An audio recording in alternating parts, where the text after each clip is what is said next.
everybody, Mark, aka the Nerdy Punk, back again today for a new video. Apologize about the lighting, it looks kind of fuzzy. Anyway, today I'm going to get through my Letterboxd recap for all the movies and TV seasons that I watched in April of 2022. And I was able to watch 6 movies and 1 TV season this month. So quite a light month for me. I typically strive to get at least into double digits, but didn't have time to watch quite as many movies for a variety of reasons. So, hope you all enjoy the video, and let's get started with the first movie. Alright, I kicked off the month by watching a movie called Red Rocket, which is directed by Sean Baker. Came out from A24. This was a movie that I picked up towards the end of March. Picked this up on Blu-ray. Came out at the end of last year. I really enjoyed this movie. I had never seen any of Sean Baker's work until this month, but I'd heard incredible things about the Florida Project that he directed back in 2017, and a lot of good response to this. And I gotta say, I watched both of those movies this month, and I enjoyed Red Rocket tremendously more than the Florida Project, although I thought both were good. This follows Simon Rex, who plays a former porn star who is ran out of Los Angeles, and he has to go back to his hometown, which is on the Gulf in Texas. And you get to, he meets up with his ex-wife, and he gets into all kinds of trouble, and it shares a lot of themes with a movie like Uncut Gems that also came out from A24 a couple years ago. It felt quite a bit like that, but funnier, if that makes sense. It shares some comedic elements, but there's also a whole lot of stress involved in this movie, and you just watch the character make very, very poor decisions.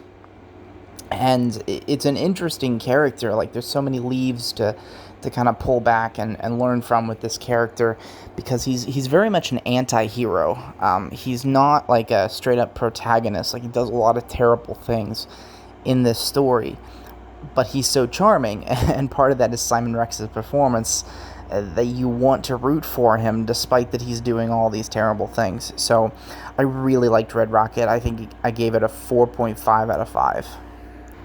Next movie I watched was All the President's Men from 1976, I believe. This movie is one that I hadn't seen before, but in March, I believe, again, I picked up the Blu-ray digibook of this movie. I was on a digibook craze, and so I decided to watch this one. And I've heard really good things about it, of course. I'm getting ready to, towards the end of the year, I get to teach about Richard Nixon and Watergate and all that stuff, so it's an interesting movie for somebody who is a history nerd, for sure. But I thought it was very well done. Very good in terms of the genre that it is. It's not necessarily a movie that I would go back to a ton, but I definitely enjoyed it for what it was. Alright, the next movie that I watched was my first trip to the movie theater of April, and that was to see Everything Everywhere All at Once, the new film from A24, directed by the Daniels, and I gotta say, I was blown away with this movie. I loved it so much. You've heard everybody rant and rave about this movie and how it's so great, but I'm here to tell you that it is absolutely worth the hype. If you haven't seen it yet, if you've kind of been ignoring it, definitely watch it as soon as you can, because it is so, so good. The basic plot is that you have this aging Chinese immigrant to the United States who is beginning to question kind of her path in life and the choices she has made, and you combine that with kind of the emotional arcs that these other characters are going through, and you have a very emotional, hard-hitting story, but most of the movie is just lighthearted humor, and it is so, so funny. Such unique jokes. I laughed harder at this movie than I think I've laughed in a theater in such a long time. It is hilarious. It is emotional. It is an incredible journey, and it has so many great action sequences. It's very inspired by a movie like The Matrix. It deals, of course, with the multiverse idea, so you see that in movies all the time. It seems like this past year and a half or so, that's the new trend. But this is not just trend jumping. It takes it in so many great directions that you do not expect. So Everything Everywhere All at Once, I gave it a 5 out of 5. There are a couple things that I could pick out and complain about, but after that first viewing, I think this is a perfect movie. So, absolutely incredible. You need to go watch it if you haven't already. Next up, I rewatched Avengers Age of Ultron. Bit of a random watch there. It's not part of like a broader rewatch that I'm doing of the MCU or anything, although when I did try to rewatch, I think last year or the year before, I did stop around Age of Ultron. But this was a movie that, for some reason, I was in the mood to watch a Marvel movie, and this is one that I kind of... I don't really appreciate as much as the rest of the Avengers movies, certainly. I think it's by far the weakest of the Avengers movies, but this was a movie that I watched on Disney Plus when I was spending some time with some family this weekend, or not this weekend, but this month, and it was a family-friendly movie that we could all watch together, so, I enjoyed it, but I definitely think it's one of the weakest of the MCU. Next movie was my second and final trip to the theater of this month, and that was to see The Northmen, directed by Robert Eggers. This is the third movie from Robert Eggers, and I think he is 3 for 3. He is one of the most exciting filmmakers currently working today, and The Northman is another incredible, epic, period, drama, horror, genre-bending film. I absolutely adore it. I'm one of the people that didn't necessarily fall head for heels in love with The Lighthouse, but I certainly enjoyed The Lighthouse and appreciated it for what it was. I need to rewatch that movie because I haven't watched it in probably a year and a half or 2 years. But I absolutely loved The Witch from the first time I watched it. It's one of my favorite modern horror films and one of my top, 50 or so movies of all time. Love that movie. The Northman follows Amleth, I believe is his name, who is a Viking from the 900s, kind of the turn of the century, from the 800s to the 900s. And as a boy, he witnesses his father murdered, and he is out on this big revenge mission in order to get revenge for the death of his father and to reclaim his throne and all of this epic Viking stuff. And you get that. The movie gives you everything you could possibly want from, the plot, the trailers, everything you're expecting, it gives it to you. But it does throw a few curveballs in there to keep it a little bit more interesting. But I did think this movie was, kind of predictable, and that may be some of the weaknesses of it. I think it was hard to relate to some of the characters.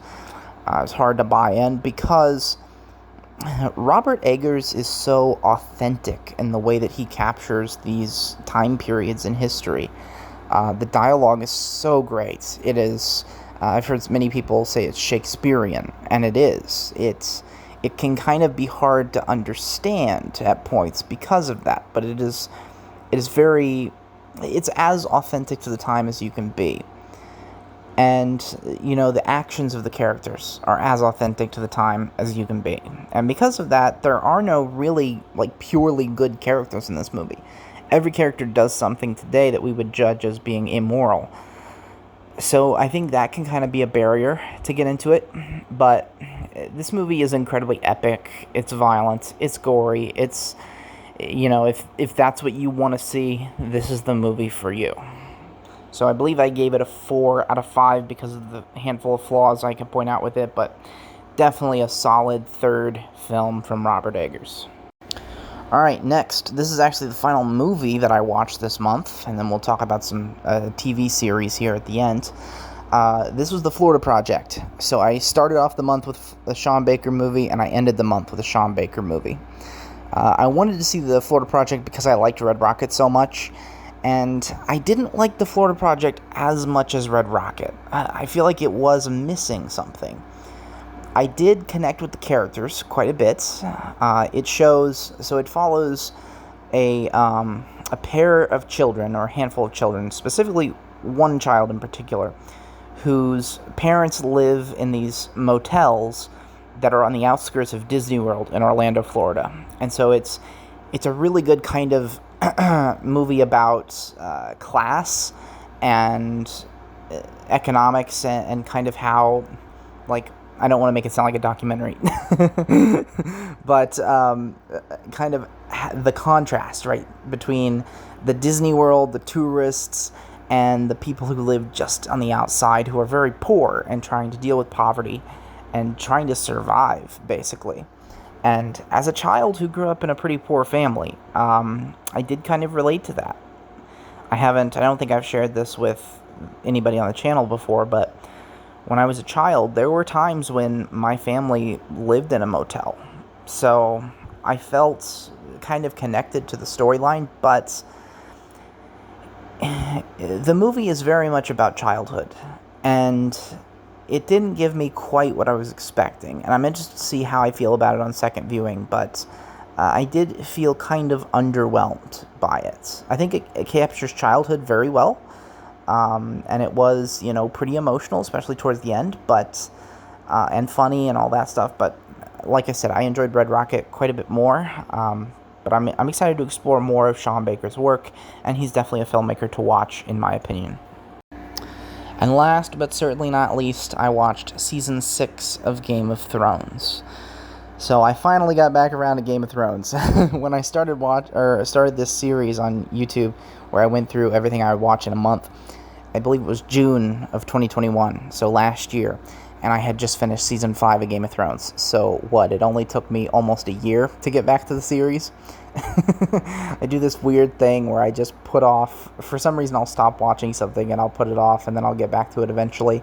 And that's what I did with Game of Thrones. I got back into it this month, and I was quite ill at a certain part of the month, and this was when I watched this season of Game of Thrones on a couple sick days there. I went ahead and binged through Season 6, and I'm almost through Season 7 at this point.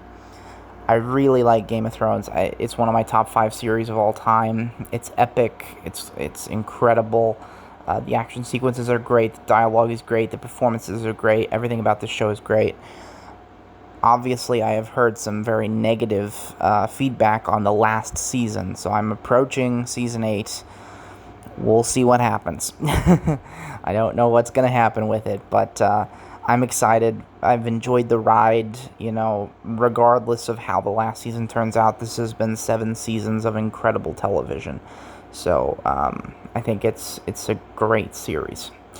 All right, that's how I wrapped up April, and looking forward to getting into May and exploring what the movie world has to offer me in May.